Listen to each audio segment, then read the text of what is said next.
نبوت کا مقام وہ بھی ہے، صحابیت کا مقام وہ بھی ہے، خلافت انتظامی پہلو ہے، ولایت کسبی پہلو ہے۔ حضرات انبیاء علیہم الصلاۃ والتسلیم رب کا انتخاب ہے اور صحابہ کرام رب کا انتخاب ہے۔ اللہ کے انتخاب کا احترام اہل اسلام کے نزدیک واجب ہے۔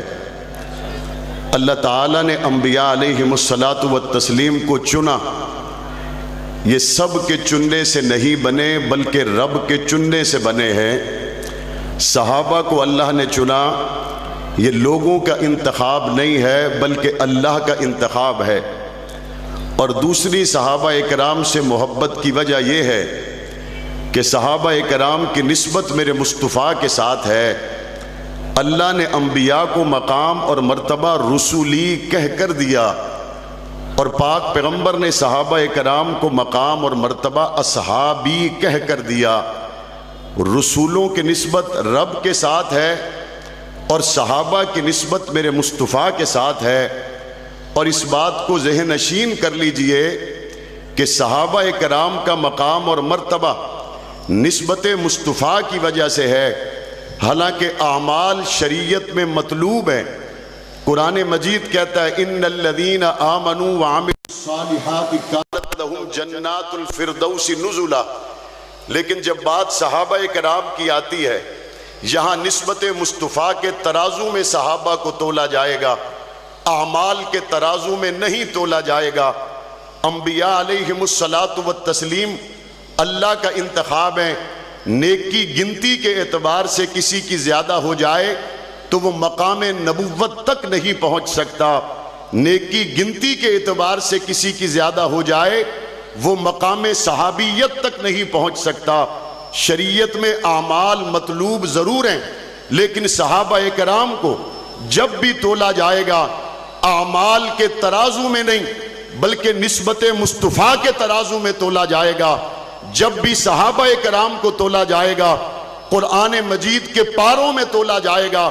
جب صحابہ کرام کو اعمال کے ترازو پر نہیں تولا جا سکتا تو صحابہ کرام کو تاریخ کے ترازو پر کیسے تولا جا سکتا ہے؟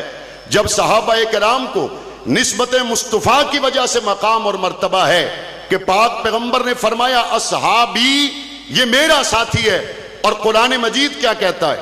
محمد الرسول اللہ والذین معہ، مفسرین نے لکھا والذین معہ سے مراد عرب کے ساحلوں سے نکل افغانستان کے پہاڑوں میں پہنچے تو یہ ذہنی اور قلبی طور پر والذین معہ کی وجہ سے مصطفیٰ کریم سے کبھی بھی جدا نہیں ہوتے۔ اور قرآن مجید کہتا ہے اشداء علی الکفار رحماء بینہم، اس سے پہلے قرآن مجید کہتا ہے والذین معہ، اور بعد میں قرآن کہتا ہے اشداء علی الکفار رحماء بینہم۔ میں نے اس آیت کریمہ کو سمجھنا چاہا، مجھے نظر آیا پاک پیغمبر کے ساتھ مکہ میں صحابہ ساتھ ہیں، مدینہ میں صحابہ ساتھ ہیں، بدر میں صحابہ ساتھ ہیں، عہد میں صحابہ ساتھ ہیں، بھوک میں صحابہ ساتھ ہیں، مشکل میں صحابہ ساتھ ہیں۔ کسی نبی کی قبر کے ساتھ اس کے صحابہ کی قبر نہیں ہے، لیکن میرے مصطفیٰ کے ساتھ ابو بکر صدیق کی قبر ہے، میرے مصطفیٰ کے ساتھ فاروق کی قبر ہے۔ محمد الرسول اللہ والذین معہ، پاک پیغمبر کے ساتھ مکہ میں بھی تھے، مدینہ میں بھی تھے، آج مزار میں بھی ہیں۔ اور آگے پڑھیے اشداء علی الکفار رحماء بینہم، جب اشداء علی الکفار کو پڑھو گے تو پاک پیغمبر نے فرمایا واشدہم فی امر اللہ عمر، جب رحماء بینہم کو پڑھو گے تو پاک پیغمبر نے فرمایا ارحم امتی بی امتی ابو بکر۔ پاک پیغمبر کے ساتھ صحابہ کل بھی تھے، روزے میں آج بھی ہیں۔ پاک پیغمبر کے ساتھ سچے کو سلا دیا تاکہ جھوٹا نہ آئے، غیرت والے کو سلا دیا بے غیرت نہ آئے۔ عائشہ کا بیٹا گزرے چہرے پہ بہار آ جائے، دشمن گزرے سینے پہ درار آ جائے۔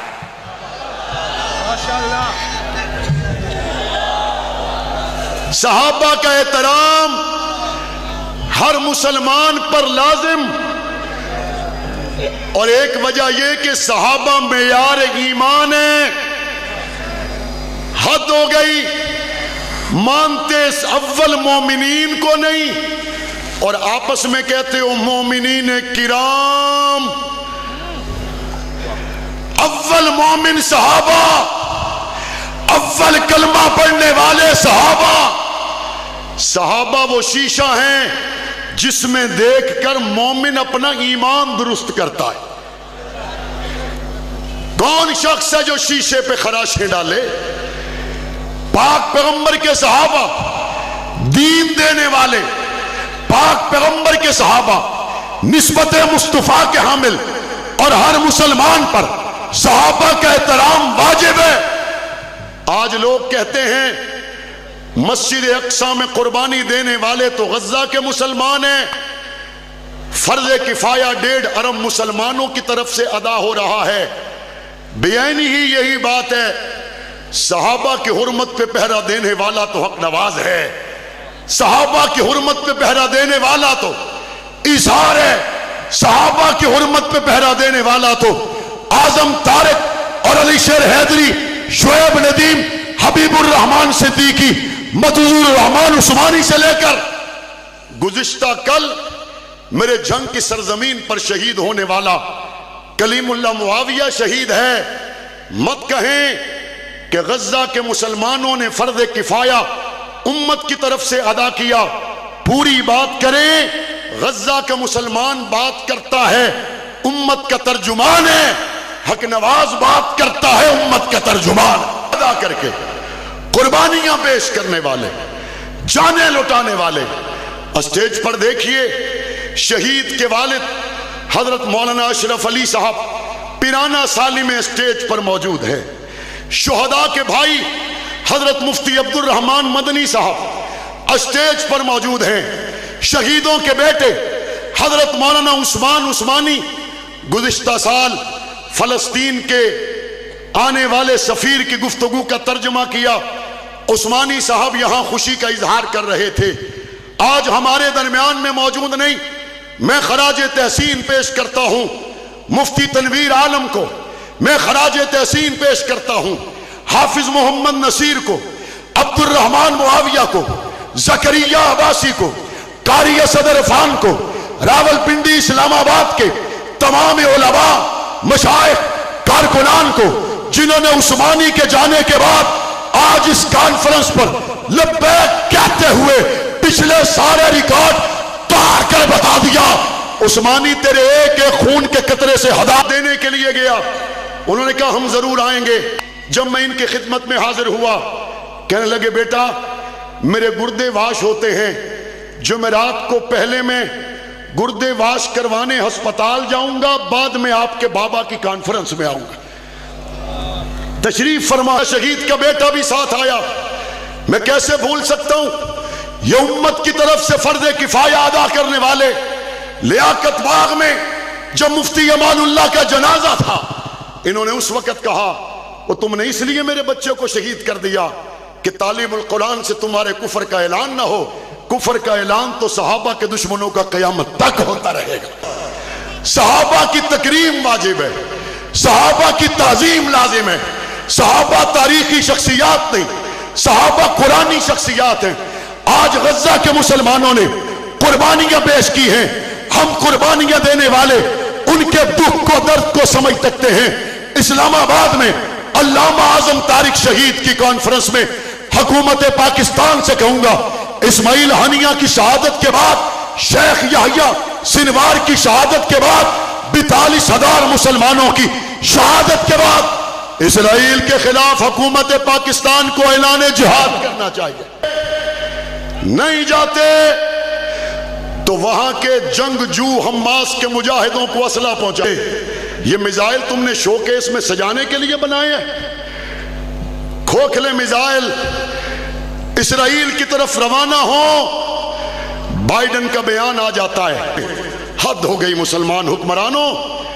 پچھلے ہفتے شنگھائی کانفرنس ہوئی، ملک میں معیشت کے مواقع پیدا کیے جائیں، ہم اس کو قدر کی نظر سے دیکھتے ہیں، لیکن مجھے پاکستان کے حکمرانوں یہ بتاؤ معاشی مواقع پیدا کرنے کی کوشش تمہاری اچھی ہے، لیکن وہ جو فلسطین کا چھوٹا سا بچہ جب شہید ہو رہا تھا، اس نے آخری جملے یہ کہے، میری جب رسول اللہ سے ملاقات ہوگی میں جا کے ان سے شکایت لگاؤں گا کہ یا رسول اللہ آپ کی 1.5 ارب امت میں ہمارا ساتھ کیا۔ تو بتاؤ معاشی منصوبے کیسے کامیاب ہوں گے؟